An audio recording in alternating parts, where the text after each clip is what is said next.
Hi everyone, welcome to our YouTube channel keep it simple. आज के video में हम बात करेंगे यूएस के रिटेल इन्फ्लेशन के बारे में, जो कि पिछले साल के मुकाबले 9.1% बढ़ा है।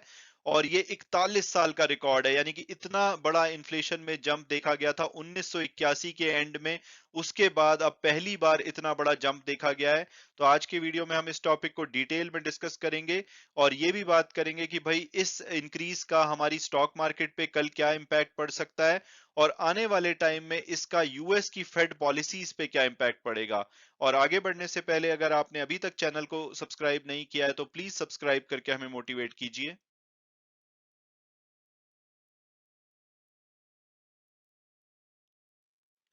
और अब अगर बात की जाए लेटेस्ट डेवलपमेंट की, तो यूएस ने जून 2022 के जो सीपीआई यानी कि रिटेल इन्फ्लेशन के नंबर है ये रिलीज किए हैं, जैसे कि इंडिया में कल रिलीज किए गए थे हमारे जो रिटेल इन्फ्लेशन के नंबर है।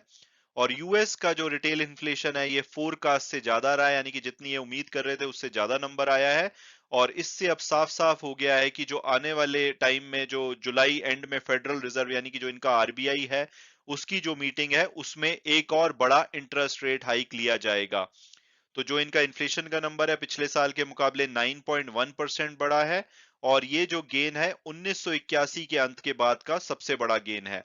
और अगर हम मई से लेकर के जून के बीच में देखें, यानी कि पिछले महीने के मुकाबले ये 1.3% बढ़ा है। और महीने में भी बढ़ने वाला ये 2005 के बाद का सबसे बड़ा इंक्रीज है। और इसकी मेन वजह है जो फ्यूल यानी कि गैसोलीन के प्राइसेस, रेंट के प्राइसेस, फूड कॉस्ट यूएस में बढ़ रही है, उसकी साफ साफ झलक इनके सीपीआई इन्फ्लेशन नंबर में दिख रही है। और इकोनॉमिस्ट ने जो एक ब्लूमबर्ग का सर्वे था उसके हिसाब से उम्मीद की थी कि ये जो नंबर 9.1% रहा है ये 8.8% के आसपास रहेगा, यानी कि उम्मीद से काफी खराब रहा है। पिछले महीने भी इसको 8.3% माना जा रहा था और ये 8.6% आया था। और अब ये 8.8% की उम्मीद के अगेंस्ट 9.1% आया है। पिछले महीने के मुकाबले जो एक्सपर्ट है वो मान रहे थे कि 1.1% इंक्रीज होगा और ये इंक्रीज एक्चुअली में 1.3% हुआ है। तो इसका इमीडिएट इम्पैक्ट देखा गया है कि जो ट्रेजरी यील्ड है और डॉलर है वो जंप किया है और यूएस जो स्टॉक फ्यूचर्स हैं वो नीचे गिरे हैं। तो यूएस में आप देख सकते हैं डो फ्यूचर, जब मैंने ये वीडियो बना रहा हूं तो 329 पॉइंट नीचे है। नेस्डैक ऑलरेडी 235 पॉइंट नीचे है। अब देखना होगा कि ओवर द डे ये इस इंफॉर्मेशन को कैसे एब्जॉर्ब करते हैं, लेकिन अभी जो इमीडिएट रिएक्शन है उसमें साफ साफ इसमें कमी लग रही है इनकी स्टॉक मार्केट में। और उसका इम्पैक्ट एसजीएक्स निफ्टी के फ्यूचर में भी देखा जा रहा है, 109 पॉइंट ये नीचे है। तो अगर ऐसे ही हालात रहे, कोई ओवर द डे कोई और बड़ी न्यूज नहीं आती या कोई पॉजिटिव स्टेटमेंट नहीं आती, तो कल आप मान के चलिए कि जो हमारी मार्केट है और आज यूएस की मार्केट में काफी ज्यादा गिरावट आ सकती है। और अब अगर बात की जाए कि भाई यहाँ से नेक्स्ट क्या, यानी कि आगे क्या होगा, तो बहुत सारे इकोनॉमिस्ट ऐसा मान रहे हैं कि जो ये इन्फ्लेशन साइकिल है, यानी कि जो जून का जो नंबर आया है ये हो सकता है कि अपने पीक को टच कर चुका हो।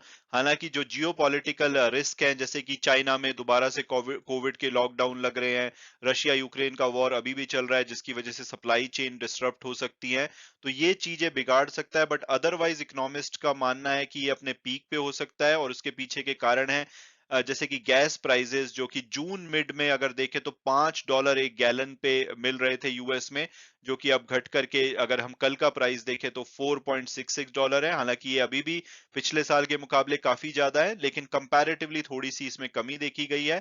तो हो सकता है कि जब जुलाई और पॉसिबली जो अगस्त का इन्फ्लेशन का नंबर होगा वो बेटर होगा। इसके अलावा जो शिपिंग कॉस्ट है, कमोडिटी प्राइसेस हैं वो भी गिरने लगे हैं, पे इंक्रीजेस भी थोड़े कम हो गए हैं। तो ऐसा माना जा रहा है कि भाई आने वाले टाइम में इन्फ्लेशन का नंबर थोड़ा सा कम हो सकता है। लेकिन अभी के लिए जो नंबर काफी खराब आए हैं, पहले तो स्टॉक मार्केट गिरेगी, उसके बाद जो फेड रिजर्व है इन्होंने ऑलरेडी पिछले महीने 0.75% से इंटरेस्ट रेट बढ़ाए थे। जो अब वहां के बैंक रेट है 0.75% से बढ़कर के 1.5% हो गए हैं। और ट्रेडर ऑलरेडी ये मान के चल रहे हैं कि जुलाई जो मीटिंग 25 से 27 जुलाई के बीच में, 27 जुलाई को इसकी जो अनाउंसमेंट की जाएगी कि कितने इंटरेस्ट रेट बढ़ेगा यूएस में, वो ये मान के चल रहे हैं कि 0.75% तो बढ़ेगा। लेकिन जिस तरह से इन्फ्लेशन के नंबर खराब आए हैं तो ये 1% भी बढ़ सकता है। और अगर ऐसा होता है तो ये हमारी स्टॉक मार्केट के लिए, यूएस की स्टॉक मार्केट के लिए काफी खराब न्यूज होगी। और अगर हम कंपैरिजन के लिए देखें, जैसे हमारे यहाँ पे जो इन्फ्लेशन का नंबर है लेटेस्ट 7.01% है, और हमारे यहाँ जो बैंक रेट है यानी कि रेपो रेट वो 4.9% है, तो लगभग हम 2.1% नेगेटिव रिटर्न पे चल रहे हैं कि हमारा इन्फ्लेशन ज्यादा है और इंटरेस्ट रेट कम है। लेकिन अगर यूएस में देखें तो 9% यानी कि 9.1% हो चुका है इन्फ्लेशन, और यहाँ पे जो पिछले महीने इंटरेस्ट रेट बढ़ने के बाद भी सिर्फ 1.5% थे। अगर इसमें 0.75% की उम्मीद की जाती है, जो कि अभी तक बिफोर इन्फ्लेशन के नंबर आने से पहले उम्मीद करी जा रही थी, तो भी ये लगभग 2018 के बाद जो नंबर थे उसको टच कर लेगा। और अगर इसमें 1% का इंक्रीज किया जाता है, जो कि अब संभावना बढ़ गई है क्योंकि इन्फ्लेशन के नंबर खराब आए हैं, तो आप ये देख सकते हैं कि इससे पहले जो अब नंबर 1% बढ़ाया जाता तो 2.5% हो जाएगा। इससे पहले ये 2008 में 3% था, उसके बाद से ये लगातार 2.5% से नीचे ही रहा है। तो आप देख सकते हैं जब पिछली बार रिसेशन आया था तो उस लेवल पे ये नंबर पहुंच जाएगा। तो ये एक रिसेशन के खतरे की भी बात बताता है।